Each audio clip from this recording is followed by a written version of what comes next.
নেতৃবৃন্দ, সদস্যবৃন্দ, শিক্ষকরা বিভিন্ন স্কুল থেকে এসছেন স্কুলের ছুটির পর, এবং এই এলাকার বাসিন্দা, ব্যবসায়ী বন্ধু, পথচারীবৃন্দ।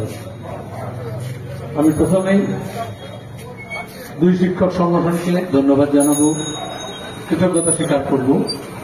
তারা বামফ্রন্ট মনোনীত জাতীয় কংগ্রেস সমর্থিত সিপিআইএম এর প্রার্থী হিসেবে আমার সমর্থনে বিভিন্ন বিষয় জনসমক্ষে তুলে ধরার জন্য এখানে সমবেত হয়েছেন এবং সভা ডাক দিয়েছেন। পথসভা, পথচলতি মানুষের কিছু অসুবিধা হচ্ছে যানবাহনের জন্য, কিন্তু এছাড়া কোনো জায়গাও নেই যেখানে আমরা একসঙ্গে মিলিত হতে পারি। ইতিমধ্যে আমি বেশ কয়েকবার জিয়াগঞ্জ পুরসভা এলাকায়, আশপাশের অঞ্চলে প্রায় আমার কেন্দ্রের মোটামুটি ৮০% এলাকায় পায়ে হেঁটে ঘুরে দিয়েছি। কিন্তু পায়ে হেঁটে গেলে তো শুধু নমস্কার, কিছু কুশল বিনিময় আর কিছু আবেদন হয়। একটা বড় অংশের মানুষ প্রাপ্তি দেখতে চান, যা হয় আর কি। একটা টমেটো কিনতে গেলে, আলু কিনতে গেলেও ঘুরিয়ে ফিরিয়ে দেখে লোকে ওটা পচা আছে কিনা, কাঁচা আছে কিনা, দাগি আছে কিনা। যদি সংসদ নির্বাচিত করতে হয় তাহলে একটু ভালো করে দেখেই নেওয়া উচিত যে সেটা ঠিক মতো তথ্য দিতে পারে কিনা, সংসদে গিয়ে বলতে পারে কিনা, এলাকার মাধ্যমে ব্যবহার করবে কিনা, নির্বাচনের পরেও তার সঙ্গে যোগাযোগ রাখা যাবে কিনা, সরাসরি কথা বলা যাবে কিনা, এবং যে সমস্ত সমস্যায় জর্জরিত আছে মানুষ সেগুলো নিয়ে দিল্লির দরবারে তুলে ধরবে কিনা। তার পাশাপাশি আমাদের দেশ সংসদের নির্বাচন, দেশ যে সমস্ত সমস্যার সম্মুখীন, যে জটিল আবদ্ধের মধ্যে আমরা পড়েছি, আমাদের নাগরিক জীবন, আমাদের সমাজ, আমাদের অর্থনৈতিক জীবন, সে সম্পর্কে তার মতামত কি এবং এটা কিভাবে সে উত্থাপিত করবে। সমস্যা সংকুল সময় যে পাড়ি দেবো আমরা, সেখানে আমরা কিভাবে আমাদের সমস্যা থেকে উত্তীর্ণ হবে সেই বিষয়টা মাথায় থাকে। আমি দীর্ঘ সময় বলবো না, আমার গত কয়েকদিন ধরে অভ্যাস হয়ে গিয়েছে শুধু হাঁটা। আজকে ভালো লাগছে এবং এক একটা গ্রামে চলে যাচ্ছি। প্রচন্ড গরম, দাবদাহ, তাও তো এখন একটু এখানে মেঘলা পরিবেশ আছে, বিকেল পর্যন্ত বিকেলে একেবারে দুপুর 12টা 1টা 2টো পর্যন্ত হাঁটাচ্ছে সকাল থেকে। আমি অভিযোগ করছি না, আমার হাঁটতে ভালো লাগছে, কিন্তু প্রচন্ড গরমে মনে হচ্ছে যারা আমার সঙ্গে হাঁটছে তাদের তো শরীর খারাপ হতে পারে, স্বাস্থ্য হতে পারে। আবার 3-4 থেকে আবার হাঁটা শুরু হচ্ছে। কারণ মাঝখানে রমজান মাস ছিল, তখন সেখানে সন্ধ্যেবেলাগুলো পাওয়া যায়নি, সারাক্ষণ হাঁটা যায়নি, ব্যাকলগ হয়ে গেছে কিছু। 7 তারিখে নির্বাচন, সাধারণ নির্বাচন। আমরা সাধারণত বলি জেনারেল ইলেকশন, যেহেতু লোকসভা নির্বাচন, কিন্তু এটা সাধারণ নির্বাচন নয়, অসাধারণ নির্বাচন। অসাধারণ এই জন্যে, এই যে বলছেন আমাদের মধ্যে one nation one vote, one nation one tax, আবার বলছে এই এক দেশ এক ভোট। আসলে যেটা বলতে চাইছে এই ভোট শেষ ভোট, 400 পার বলছে। আসলে বিপদটা হচ্ছে আর যাতে ভোটের প্রয়োজন না হয়। আমাদের যে সংসদীয় গণতন্ত্র, সংবিধানে যে আমরা উল্লেখ করেছি এবং যেটা আমরা প্র্যাকটিস করার কথা, সবসময় প্র্যাকটিস হয় না। এই পঞ্চায়েত পুরসভা ভোট হয়ে যাচ্ছে, মানুষের কথা বলার অধিকার কেনা হচ্ছে, মানবাধিকার কেনা হচ্ছে, মিথ্যা মামলায় জর্জরিত করা হচ্ছে, হুমকি হামলা চলছে। তা সত্ত্বেও আমাদের একটা রোবাস্ট ডেমোক্রেসি আছে। আমাদের সংসদটাকে ধ্বংস করা হচ্ছে। এখন আর গ্রাম পঞ্চায়েত বলুন, পুরসভা বলুন, বিধানসভা বলুন, লোকসভা, রাজ্যসভা বলুন, সেখানে বিতর্ক হয় না। বিলগুলো, বাজেটগুলো পাস হয়ে যাচ্ছে কোনো আলোচনা ছাড়া। যেটা হয়, এই ওকে গাল দিচ্ছে, ওটাকে গাল দিচ্ছে, একে কিছু ছুড়ে মারছে, ওটাকে ছুড়ে মারছে। আর মিডিয়াগুলোর টিআরপি বাড়ানোর জন্য রোজ সে ঝামেলাটা দেখছে। মুখ্যমন্ত্রী প্রধানমন্ত্রী গাল দিলেন, প্রধানমন্ত্রী মুখ্যমন্ত্রী কি বলে স্পিচ করলেন। আসলে এটা গণতন্ত্র নয়। আমাদের গণতন্ত্রের সবচেয়ে বড় প্রয়োজন এজন্যই ছিল একটা বিশাল দেশ, সেখানে দাঁড়িয়ে নানা ভাষা, নানা মত, নানা পরিধান, বিবিধের মাঝে দেখো মিলন মহান। একটা জায়গা থেকে আরেকটা জায়গায় গেলে জল পাল্টে যায়, বুলি পাল্টে যায়, আবহাওয়া পাল্টে যায়, পোশাকে একটা জায়গায় থাকলেও কেউ লুঙ্গি করে আছে, কেউ পায়জামা, কেউ ধুতি, কেউ প্যান্ট, কেউ জিন্স, কেউ শাড়ি, কেউ সালোয়ার, কেউ চুড়িদার। তাহলে পোশাক খাবার আলাদা, খাদ্যাভ্যাস আলাদা, রুচি রীতি আলাদা, এটাই বৈচিত্র্য। আমরা আমাদের সংবিধানে উল্লেখ করেছি, পথ নির্দিষ্ট করেছি, এই বৈচিত্র্যের মধ্যে দাঁড়িয়ে আমাদের ঐক্য স্থাপন করতে হবে। এটা স্বাধীনতা আন্দোলনের 190 বছরের লড়াইয়ের মধ্য দিয়ে দেশের মানুষ এটাকে উত্তরাধিকার সূত্রে আমরা পেয়েছি। যেখানে দাঁড়িয়ে মণিপুর আলাদা, মিজোরাম আলাদা, মেঘালয় আলাদা, গুজরাট আলাদা, কেরল আলাদা, তামিলনাড়ু আলাদা, পশ্চিমবঙ্গ, বিহার, ঝাড়খণ্ড আলাদা, কিন্তু তা সত্ত্বেও আমরা সবাই এক। এই বৈচিত্র্যকে কেউ কেউ অস্বীকার করছে। যদি বলে সবাইকে আমিষ হতে হবে সেটাও অন্যায়, যদি বলে সবাইকে নিরামিষ হতে হবে সেটাও অন্যায়। এই জিয়াগঞ্জে বলছি, এখানে জৈন ধর্মের একটা বিশাল ঐতিহ্য ছিল। জৈন ধর্ম তারা প্র্যাকটিসিং হচ্ছে পিস, শান্তির জন্য, এবং তার সঙ্গে হচ্ছে নিরামিষ। কিন্তু কখনোই আমাদের এই বাংলায় একসময় বেশিরভাগ মানুষ বৌদ্ধ ধর্মে ভিত্তিত হয়ে গেছিল। তার সব প্রভাব আছে, কিন্তু কেউ কখনো কারোকে চাপিয়ে দেয়নি। আমাদের একই পরিবারের মধ্যে নানান রকমের রকমভেদ থাকে। সেখানে দাঁড়িয়ে মানবাধিকার মানে, গণতান্ত্রিক অধিকার মানে, গণতন্ত্র মানে শুধু সংসদ নয়, এই প্র্যাকটিস যে তার মত আলাদা হতে পারে, মত আলাদা হতে পারে, তাও আমরা সবাই একসঙ্গে থাকবো। রামকৃষ্ণ পরমহংস তিনি বলেছেন যত মত তত পথ। কিন্তু সেখানে যখন স্বৈরতন্ত্র হয়, ফাঁসিবাদ হয়, তখন বলা হচ্ছে না আমার পথেই পথ, আর কোনো পথ নয়, আমার মতেই মত, আর কোনো মত নয়। এটা হচ্ছে আমাদের গণতন্ত্রকে ধ্বংস করার জন্য। এটা হচ্ছে বড় চ্যালেঞ্জ। এই নির্বাচন ঠিক করবে আমাদের সংসদীয় গণতন্ত্র সংবিধান নির্দিষ্ট পথে চলবে, না জোট যাক বলুক যাক সেটা হবে। আমরা ইতিমধ্যে আমাদের পঞ্চায়েতি ব্যবস্থা দেখেছি, পুর ব্যবস্থা দেখেছি, স্কুল কলেজে দেখেছি, বিশ্ববিদ্যালয়গুলোতে দেখেছি। আমরা একসময় এই শিক্ষা গণতন্ত্রীকরণ করেছিলাম। নির্বাচিত বোর্ড, নির্বাচিত কাউন্সিল, নির্বাচিত সেনেট, নির্বাচিত সিন্ডিকেট, নির্বাচিত এক্সিকিউটিভ কাউন্সিল, নির্বাচিত ম্যানেজিং কমিটি। আমরা দেখলাম এখানে তৃণমূলের সরকার আসার পরে এই ডেমোক্রেসি প্র্যাকটিসটাকে শেষ করে দিল, বললো কিচ্ছু নির্বাচিত হবে না। অনেক মনে করলেন যে একে ভোটাভুটি অনেক ঝামেলা হয়, তার চেয়ে ভোট নেওয়া হয় ভালো। তাদেরকে বসালেন যে জব ছিল নর্থের প্রিন্সিপালকে, কলেজে দাঁড়িয়ে ম্যানেজিং কমিটির মিটিংয়ে, স্কুলে দাঁড়িয়ে গিয়ে মাস্টারমশাইদেরকে হেড করা হচ্ছে। আর তারপরে তো এখন শিক্ষক নিয়োগ করুন, স্কুল সার্ভিস কমিশন করুন, মাদ্রাসা সার্ভিস কমিশন করুন, সব চৌপাট করে দিয়েছে। ফরেস্ট সার্ভিস কমিশন চৌপাট হয়ে গেছে। প্রাথমিক থেকে ভাইস চ্যান্সেলর পর্যন্ত নিয়োগ হচ্ছে টাকা পয়সা বিনিময়।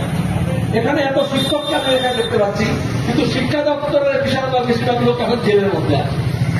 স্বাধীনতার আগে একটা নিয়ম ছিল, লোকে রাজনীতি করতো, দেশের জন্য লড়াই করতো, তারপরে জেলে যেত, তারপরে নেতা হতো। এখন আমাদের দেশে আগে নেতা হয়, মন্ত্রী হয়, তারপরে জেলে যায়।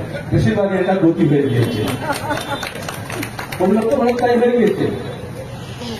এবং শিক্ষক সমাজ, শিক্ষা প্রতিষ্ঠা, শিক্ষা ব্যবস্থা একটা বদলান করা হচ্ছে। এখন তো আমরা শিক্ষা বললেই বলে অফিস কবে নিয়োগ হয়েছে আপনার। বেশিরভাগ লোকই শিক্ষার মধ্যে যোগ্যতা অনুযায়ী পরীক্ষা দিয়ে পড়াশোনা করে তারপর শিক্ষক হয়েছেন। কিন্তু এখন দেখা যাচ্ছে স্কুল সার্ভিস কমিশন হচ্ছে না, টেট পাস করে ছেলেমেয়েরা ধর্নায় বসে আছে, যাদের নাম মেরিট লিস্টে এসেছিল। আর এখন তো দেখলেন মাদ্রাসা হোক, স্কুল হোক, পরীক্ষা থেকে নিয়োগ পর্যন্ত সর্বত্র দুর্নীতি হয়েছে। এদের লজ্জা নেই। শিক্ষামন্ত্রীর ঘর থেকে কোটি কোটি টাকা বেরোচ্ছে, বান্ধবীর ঘর থেকে বেরোচ্ছে। আচ্ছা, এই জিয়াগঞ্জেও সাধারণ মানুষ, মধ্যবিত্ত মানুষ কি মনে করে? নিয়মিত মানুষ সারা জীবন কেটে যায় একটা ঘরের স্বপ্নকে বাস্তবায়িত করার জন্য। একটুকু বাসা পরিচিত বাসা, রবীন্দ্রনাথের বাসা, সেই বাসার জন্য তার জীবন কেটে যায়, অন্য দেওয়ার চেষ্টা করে, টাকা জমায়, জমি বুঝতে হয়, নানান খেপড়া আছে। তারপরে ইটের পর ইট গেঁথে মাথার উপর ছাদ তোলে, বুড়ো হয়ে যায়। বেশিরভাগ লোক আমাদের মতো বয়স্ক লোক, তারা মনে করেন এবার তো আমাদের তো পুরোপুরি মনে করে আমাদের তো সংসার যা হলো, ছেলের বিয়ে দেবো, বৌমা আসতে একটা ঘর করতে হবে, মেয়ের বিয়ে দেবো, জামাই আসতে, বিয়াই আসতে একটা ঘর করতে হবে। তাহলে একটা ঘরের জন্য টাকা জোগাড় করে, ব্যাংকে ঋণ নেয়, সুদ ধরে। আর তৃণমূলে সে কি করলো? তারা ঘর বাংলোর নিচে বাংলা তৈরি করলো টাকা রাখার জন্য। সাধারণ মানুষ আর তৃণমূলের মধ্যে এটাই তফাৎ, সাধারণ মানুষ টাকা জোগাড় করে ঘর বানানোর জন্য, আর তৃণমূল নেতারা ঘর জোগাড় করে টাকা রাখার জন্য। এটা তো পরিবর্তন হলো। এই দুর্নীতির বিরুদ্ধে আমরা বললাম চোর ধরো, জেল ধরো। আচ্ছা, পুলিশ ধরবে, কখনো ধরেছে? এখানকার পুলিশও দেখবেন প্রতিদিন একেবারে দলদাস হয়ে গেছে, মিথ্যা মামলা করছে, ব্যবসায়ীদের কাছ থেকে তোলাবাদ তুলছে, তোলাবাজি করছে, শাসক দলের হয়ে দালালি করছে। তৃণমূলের লোক তৃণমূলের কাজ করবে না, যাত্রী পছন্দ নয়, আইসিওসি তাকে ডাকাডাকি করছে, কেন কাজ করছে না। আচ্ছা, এটা পুলিশের কাজ? বিরোধী দলের কর্মী, বামপন্থী কর্মী, কংগ্রেসের কর্মী বাড়িতে রাতের বেলা চলে যাচ্ছে কয়েকটা থানায় যে তুমি কেন কাজ করছো, তোমাকে পানি কেস দেবো, এনডিপিএস দেবো। আমাদের হাইকোর্টে যেতে হয়েছে, হাইকোর্ট থেকে রায় দিয়েছে কোন থানা নতুন করে কোন পানি কেস দিতে পারবে না, আর যদি দেয় তাহলে এসপিকে হাইকোর্টে গিয়ে কাম করতে হবে। তাও কিন্তু ভয় দেখাচ্ছে। আমরা ডিআইজিকে পাল্টেছি, মুকেশ কুমারকে, অধীরবাবু আমি নিজে অভিযোগ করেছি। কেন? সে কন্ট্রোল রুম বলে তৃণমূলের ভোট পরিচালনা করছে। আগে যখন এসপি ছিল তখন এখানে ওই গ্রামে পঞ্চায়েত করেছিল, তখন শুভেন্দু ছিলেন মন্ত্রী, তৃণমূলে এখন বিজেপি নেতা হয়েছে, বিরোধী নেতা। তখন এই পঞ্চায়েতে জেলা পরিষদ, গ্রাম পঞ্চায়েত, পঞ্চায়েত সমিতি সব পদ বিক্রি করা হয়েছে, নিলাম করা হয়েছে, এবং শিক্ষক নিয়োগ করা হয়েছে। তাহলে আজকে দাঁড়িয়ে গণতন্ত্রের কোথায় দাঁড়িয়ে আছে? আচ্ছা, আমরা ডিআইজিকে পাল্টালাম, এবং থানায় থানায় কিছু ডিওজি আছে, তারা কিন্তু গড়বড় করার চেষ্টা করছে। আমি বলতে পারি, আমরা যদি ডিআইজি পাল্টাতে পারি, তাহলে থানায় যদি কোনো ডিওজি থাকে তাকেও কিন্তু আমরা পাল্টানোর ব্যবস্থা করব। কিন্তু সুষ্ঠু নির্বাচন যাতে হয়, অবাধ নির্বাচন হয়, মানুষ যাতে নিজের ভোট নিজে দিতে পারেন, শান্তি প্রতিষ্ঠিত হোক। এই লড়াইটা যেমন গণতন্ত্র প্রতিষ্ঠা, তেমনি শান্তি প্রতিষ্ঠা। প্রতিদিন এই শান্তি বিঘ্নিত হচ্ছে। কেন হচ্ছে? যে দুর্নীতি থাকে, তাহলে দুর্নীতির জন্য দুষ্কৃতি যোগ লাগে। তোলাবাজি হোক, কাটমানি হোক, পানির টাকা হোক, পানীয় জলের টাকা হোক, কালভার্টের টাকা হোক, রাস্তার টাকা হোক, রেশনের টাকা হোক, আইসিডিএস এর টাকা হোক, মিড ডে মিলের টাকা হোক, চাল চুরি হোক আর রিলিফ চুরি হোক, এরা করতে গেলে ইন্দ্রিয় করতে পারে না। এখানে দুর্নীতি হয়, তখন কিছু দুষ্কৃতি বুঝতে হয়। তাহলে আসলে এই দুর্নীতি এবং দুষ্কৃতির চক্রটাকে ভাঙতে হয়। এই দুর্নীতি আর দুষ্কৃতির চক্র ভাঙাটা সহজ না।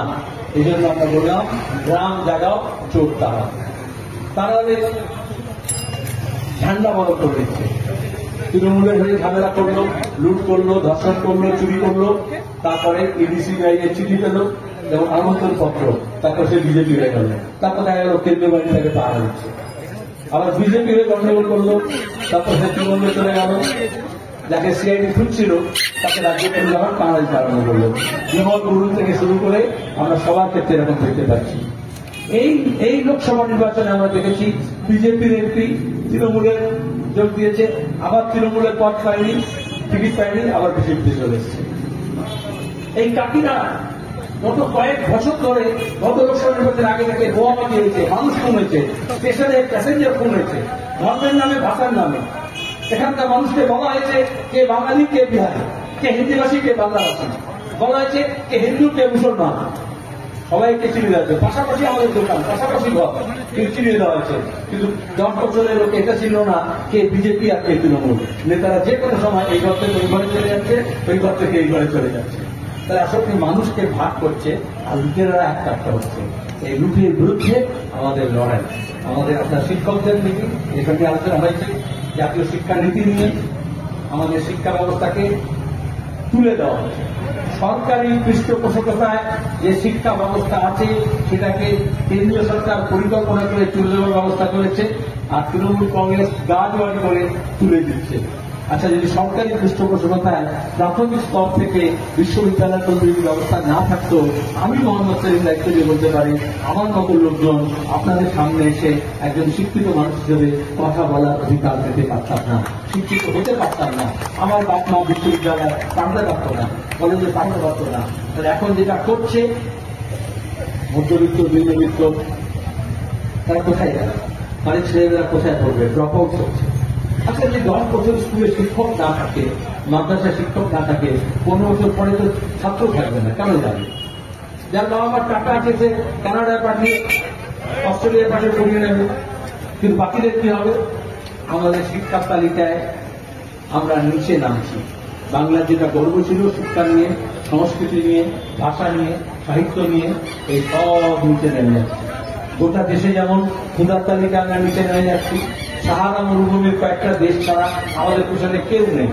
পাকিস্তান, বাংলাদেশ, ভুটান, নেপাল, শ্রীলঙ্কা, তারা আমাদের থেকে আগে আছে ক্ষুধার তালিকা। অথচ দেখছেন বিজ্ঞাপন হচ্ছে মোদি কি গ্যারান্টি। এখানে মমতা ব্যানার্জি বলছেন বিশ্ব বাংলা, ও বলছে বিশ্বগুরু। আচ্ছা, আপনাকে যে বড় বলে সে কি বড় হয়? সাইনবোর্ডে লাগিয়ে দিলেন বিশ্ব বাংলা, তা থেকে বিশ্ব বাংলা হয়ে যাবে? আপনি যদি এখানে একটা দোকানে আপনি যদি সাইনবোর্ড লাগিয়ে দেন এটা হচ্ছে মাল্টিন্যাশনাল কোম্পানি, তাহলে এখানে মাল্টিন্যাশনাল কোম্পানি হয়ে যাবে। তাহলে মোদী বলছেন বিশ্বগুরু, কিসের জন্য আমরা বলতে হবে? অথচ যেটা রবীন্দ্রনাথ বিশ্ব ভারত তৈরি করেছিলেন সেটা শেষ হয়ে যাচ্ছে, কেন্দ্রীয় বিশ্ববিদ্যালয়কে শেষ করে দিচ্ছে, আর অন্যদিকে বলছে আমি বিশ্বগুরু হয়ে যাচ্ছি। এই স্বঘোষিত ব্যাপার প্রতিদিন বিজ্ঞাপনে মিথ্যাচার করা হচ্ছে। বলা হয়েছিল কালো টাকা শেষ করা হবে, বিদেশ থেকে কালো টাকা নিয়ে আসা হবে। আপনারা হোয়াটসঅ্যাপে পেয়েছিলেন 10 বছর আগে এই নেতার এত টাকা, এই নেতার এত টাকা সুইস ব্যাংকে আছে, লুজবেল ব্যাংকে আছে, এখন আর সেটা পান না। তাহলে গেল কোথায় কালো টাকাগুলো? বলে মোদীজি আয়েঙ্গে কালাধন আয়েঙ্গে। আর মোদীজি বলেছিলেন সবকা খাতা মে কুছ নেই তো 14-15 লাখ ইনি চালায়েগা। অনেকে বলেন আপনারা তো লড়াইয়ের কথা বলেন, স্লোগান মিটিং করেন। মোদীজি বলেছে ঘরের পায়ের উপর পা তুলে বসে থাকো, তোমার কাছে চলে আসবে। আমি তখন এমপি ছিলাম পার্লামেন্টের, অরুণ জেটলি তখন অর্থমন্ত্রী, তারা বুদ্ধিমান। তাকে বললাম যে কি হলো, কে হলো তেরা ওয়াদা? 14 লাখ টাকা দিলে না? তাহলে शरीफ भाई मोदी जी क्या इतना कच्चा गोली खाए हैं, वो क्या आपको नकदी देंगे? बोले थे खाता में लाएगा, आपका खाता में। तो देश की जनता के पास खाता ही नहीं है। खाता मैंने खाता मिलाना ব্যাংকের অ্যাকাউন্ট। তখন জনধন যোজনা হলো, সবাইকে সাইনবোর্ড লাগিয়ে দিল। এখন যেমন মোদি গ্যারান্টি বলছে, মনে হচ্ছে সব মহিলারা গেল। এটা ভালো হলো, যাদের ব্যাংক অ্যাকাউন্ট নেই ব্যাংক অ্যাকাউন্ট হলো, জিরো অ্যাকাউন্টে কয়েক হাজার টাকা জমা হয়ে গেল ব্যাংকে। এখনো কোনো ভক্ত আছে সকালে উঠে ওই ব্যাংকের খাতা খুলে দেখে 14-15 লক্ষ টাকা না হোক 14-15,000 টাকা এসছে কিনা, কিন্তু সব ভোগা। এখন এই যেসব বিজ্ঞাপন হচ্ছে এটা হচ্ছে মিথ্যাচার। ওই খাতায় কোনো টাকা আসেনি, কারো টাকা শেষ হয়নি। কিন্তু মোদী পার্লামেন্টে ঢুকে করে বললেন নোটবন্দি के बाद भ्रष्टाचार समाप्त, कालाधन समाप्त, नकली নোট समाप्त, আতঙ্কবাদ समाप्त। এখনো কাশ্মীরে আতঙ্কবাদী হামলা হচ্ছে এবং আমাদের সুরক্ষাকর্মী মারা যাচ্ছে। এখনো দাঁড়িয়ে তৃণমূলের ঘরের টাকা বেরোচ্ছে, তো তাহলে কালাদান সমাপ্ত হলো। তাহলে ওই যে টাকা পাহাড় দেখলেন, জ্যোতিপ্রিয় মল্লিক, অনুব্রত আর এইসব নানা রকমের নাম আসছে না, আপনারা ভালো বলতে পারেন কুন্তল। হ্যাঁ, আমি আর কুন্তল বলতে গেলে কুনার নাম বেরিয়ে আসছে, বললেই চলে আসছে। ঠিক আছে, তোর নাম খারাপ হয় না। কেউ তো মনে করেছিল আর চাই করুক না করুক মোদীজি তো মমতাকে আর বিজেপিকে চাই দেবে বলেছিল না? আচ্ছা, হেমন্ত সোরেন জেলে, ঝাড়খণ্ডের পাশের মুখ্য, অরবিন্দ কেজরিওয়াল জেলে। আর এখানে মুখ্যমন্ত্রী জেলে যাক আমি চাই না, কিন্তু মুখ্যমন্ত্রী ভাইপো কয়লা পাচার কাণ্ডে পুরো ধরা পড়লো, পালিয়ে গেল, যে টাকাও গেল, টাকার পাচারকারীও চলে গেল। ইডিসিবি কিছু করলো না। আমি নিজে জমা দিয়েছি। ভাইপো আমাকে বললো মিথ্যা অভিযোগ করছেন। 2 বার আমার কাছে এত বড় রূপে চিঠি এসছে যে মানহানি মামলা করবো। আমি বলছি যার মান নেই তারপর হানি কি করে হয়? ওই লিস্টের বাউন্স বিদেশি বান্ধবীদের অ্যাকাউন্ট ভাড়া নিয়ে আমাদের রাজ্যের লুটের টাকা জমা হয়েছে। তাও ইডিসিবিআই চার্জশিট থেকে তার নাম বাদ করে রেখেছে। অনেকে বিশ্বাস করছিল না, এখন কাকুর স্বরে বিশ্বাস হয়েছে। তো একটা কাকুর স্বর কালেক্ট করবে, কোর্ট বলেছে তার জন্য 6 মাস লেগেছে। তারপরে দাঁড়িয়ে যখন স্যাম্পল নিল 3-4 জানুয়ারির মাঝ রাতে নাটক করে দেখো রিপোর্ট এখন জমা করলো। আচ্ছা, আপনাদের কব পরীক্ষা হয়? এখন করোনার সময় নাক থেকে সব এবার করে সব করে না। করোনার ভাইরাস টেস্ট হতো সবচেয়ে কঠিন। আচ্ছা, নানা রকমের পরীক্ষা নিতে হয়। কোন পরীক্ষা 4 মাস ঘরে রিপোর্ট পাওয়া যায় না? এখানে হচ্ছে যোগ সাজস। ইডিসিবিআই নিল, সেন্ট্রাল গভর্নমেন্টে সেন্ট্রাল ফরেন্সিক ল্যাবরেটরিতে পাঠানো হলো, কিন্তু রিপোর্ট আর আসছিল না। কারণ ওই স্বরের মধ্যে, যেরকম ছোটবেলায় পড়েছেন না, পাখির রাজকুমারীর প্রাণ ভোমরা ছোট একটা খাঁচার মধ্যে পাখির মধ্যে থাকে, ওই রকম ওই গলার স্বরের মধ্যে কিন্তু আইপিএস আইএস অফিসার ওপর থেকে নিচ পর্যন্ত যারা তৃণমূলের হয়ে দালালি করে, যাদের পোস্টিং এর জন্য টাকা খাওয়া হয়, আর যারা এইসব দুর্নীতিকে একা মন্ত্রীরা করতে পারে না, এমএলএরা করতে পারে না, তার সঙ্গে অফিসাররা যুক্ত হয়। সবার ওই ফোনে ইনস্ট্রাকশন যেত ওই গলার স্বরে দিয়ে যে ভাইপো যুবরাজ কি বলছেন। আচ্ছা, বিজেপির কি অসুবিধে? এখানে যারা বিজেপির সমর্থক আছে তাদেরকে বলছি, তারা রিপোর্টটা কেন বার করলো না? অন্তত ভোটটা হয়ে যাক, নমিনেশনটা হয়ে যাক, তারপরে রিপোর্ট জমা দেব। এইখানে হচ্ছে রাজনৈতিক নিয়ে মানুষকে লড়াচ্ছে, ধর্মের নামে দাঙ্গা বাজাচ্ছে, অথচ ওপরে কিন্তু লুট চক্র কিন্তু এক জায়গায় আছে। এই জন্য মুকুল রায় আগে বলেছিলেন, যাহা বিজেপি তাহাই তৃণমূল। এখানে দাঁড়িয়ে মানুষকে বুঝতে হবে। যখন বিজেপি প্রথমে এলো, বললো 56 ইঞ্চি ছাতি চাই, তাহলে তৃণমূলকে দেখে নেবে। তারপরে বললো 56 হবে না, 356 হবে। তারপরে রাজ্যপালকে দিয়ে অনেক নাটক হলো, কিন্তু কোনো ব্যবস্থা নেওয়া হলো না। বরঞ্চ বিচারপতি অমৃতা সিনহা কি বললেন হাইকোর্টে দাঁড়িয়ে, যে 2013 পরে সবচেয়ে বেশি হাইকোর্ট সম্পত্তি বেড়েছে। এই যে তৃণমূলের এত লুটপাটের সম্পত্তি বেড়েছে 2013 পরে। আচ্ছা, 2013 পরে কি হচ্ছে আমাদের দেশে? মোদী সরকার এসছে। তাহলে হিন্দিতে বলে সাইয়া ভাই কোতোয়াল দরকার। দিল্লিতে যদি আমরা একটা চৌকিদার পাওয়া যায়, সেখানে দাঁড়িয়ে সম্পত্তি বাড়ানো যাবে, হাইকোর্ট বলেছে। তারপরে দাঁড়িয়ে ওদের লজ্জা শরম নেই। মাঝে মাঝে ইডিসিবিআই নোটিশ পাঠাচ্ছে, আমরা বলছি চোর ধরো, জেল ভরো, আর বিজেপি বলছে চোর দেখো আর তাকে বিজেপির মধ্যে পুরে ফেলো। এই হচ্ছে অবস্থা। আমি অনেকগুলো কথা বললাম, আসলে ক্যান্ডিডেট হলে একটু কম কথা বলতে হয়, অনেক মিটিং করতে আর সব জায়গায় যেতে হয়। রাজা এখানে বসে আছে, ভবনগুলো টুকে আমাকে যেতে হবে। ওই যাত্রী ফোন দেখে আমি বুঝতে পারলাম যে ওখানে যেতে হবে আমাকে। আমি যেটা বলবো, আমি বক্তৃতা করতে পারি। অনেকে ইউটিউবে ভিডিওতে দেখেছেন, পার্লামেন্টে হতে ছিল সঙ্গে দাঁড়িয়ে। নতুন করে আমাকে বক্তৃতা করে বোঝাতে হবে না যে আমি বলতে পারি। কিন্তু এখানে চায়ের দোকানে, রাস্তায়, ঘাটে, বাজারে হাজার রকমের কথা আলোচনা হয়। মানুষের ক্ষোভ, দুঃখ, জ্বালা, যন্ত্রণা, ব্যথা, বেদনা, দাবি দেওয়া নিয়ে আলোচনা হয়। তো এইগুলো আর কলকাতা বা দিল্লিতে পৌঁছয় না। আমি আমার মেধা, আমার বুদ্ধি, আমার শিক্ষা, আমার অভিজ্ঞতা, আমার রাজনীতি দিয়ে, আমার অর্থনৈতিক বোধ দিয়ে আমি এটুকু বলতে পারি, আপনাদের দাবি দাওয়া, আপনাদের জ্বালা যন্ত্রণা, আপনাদের ব্যথা বেদনাকে আমি এই যে মাইক্রোফোন যেমন আমার আওয়াজকে অনেক বাড়িয়ে দিয়ে অনেক কাছে পৌঁছে দিয়েছে, সেরকম আমি আপনাদের মাইক্রোফোন হয়ে, আপনাদের মাউথপিস হয়ে পার্লামেন্ট থেকে পৌঁছে দিতে পারব।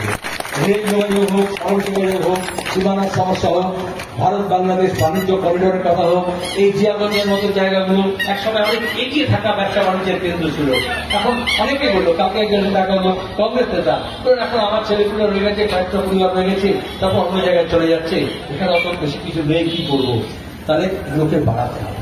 এখানে শিক্ষা প্রতিষ্ঠান অনেকগুলো গড়ে উঠেছিল, সেগুলো কিছু জীর্ণোদ্ধার হয়েছে, কিন্তু পাশে ভগবান বলে একটা কলেজ নেই, একটা দমকল কেন্দ্র নেই। অনেক জায়গায় যাচ্ছি, সড়ক আছে না নরক আছে বোঝা যাচ্ছে না, এমন অবস্থা করেছে।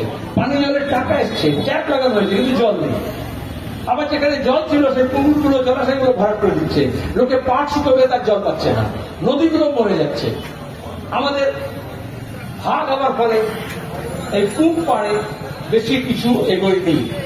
তাহলে পূব পাড়ে যাতে হাইওয়ে লিঙ্ক তৈরি হয়, ইস্ট ওয়েস্ট যাতে করিডর তৈরি হয়, এই জিয়াগঞ্জ আজিমগঞ্জে একটা রেল ব্রিজ করতে কত কাঠ করাতে হলো, তাও এখনো সেখানকার মানুষের পুনর্বাসনগুলো হলো না।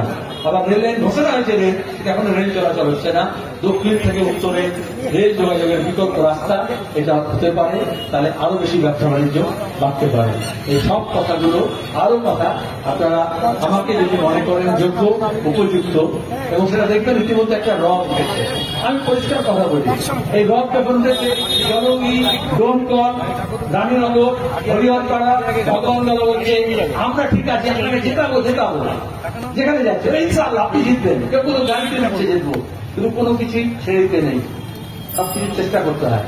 কিন্তু আবার কানে কানে বলছে একটু মুর্শিদাবাদ কেন্দ্রটা দেখে নেবেন, মুসলমান হচ্ছে বিধানসভা কেন্দ্রটা, আর একটু করিমপুরটা দেখে নেবেন। আমি যতই বলছি না, আমি করিমপুরে গিয়েছি, আমি মুর্শিদাবাদে গিয়েছি, জিয়াগঞ্জে গিয়েছি, লালবাগে গিয়েছি, সেখানেও আবহাওয়া পাল্টাচ্ছে, একটা রব উঠেছে।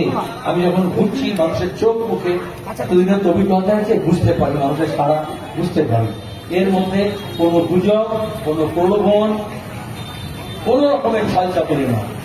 মানুষ নিজের রায় নিজে দিন, সকাল সকাল ভোট দিন। এটা পঞ্চায়েতের ভোট, পুরসভার ভোট নয়। ইলেকশন কমিশনের দায়িত্ব নির্বিঘ্নে অবাধে যাতে ভোট হয়। অনেকে দেখবেন হয়তো অন্য দলের ঝামেলা নিয়ে করছে, কিন্তু তারাও মনে মনে মোহাম্মদ সেলিম করছে। এরকম আবহাওয়া, এটা আমার বলতে গেলে ভালো লাগছে। মানুষ এভাবে আপন করে নিয়েছেন। আমি যখন এসেছিলাম লোকে বলেছিল সিপিআইএম এর ক্যান্ডিডেট, বামফ্রন্টের ক্যান্ডিডেট, জাতীয় কংগ্রেসের সমর্থিত ক্যান্ডিডেট, কিন্তু এখন আসলে আমি মুর্শিদাবাদের ক্যান্ডিডেট। আপনারা ঠিক করবেন আমি হতে পারবো। ধন্যবাদ, নমস্কার, আবার।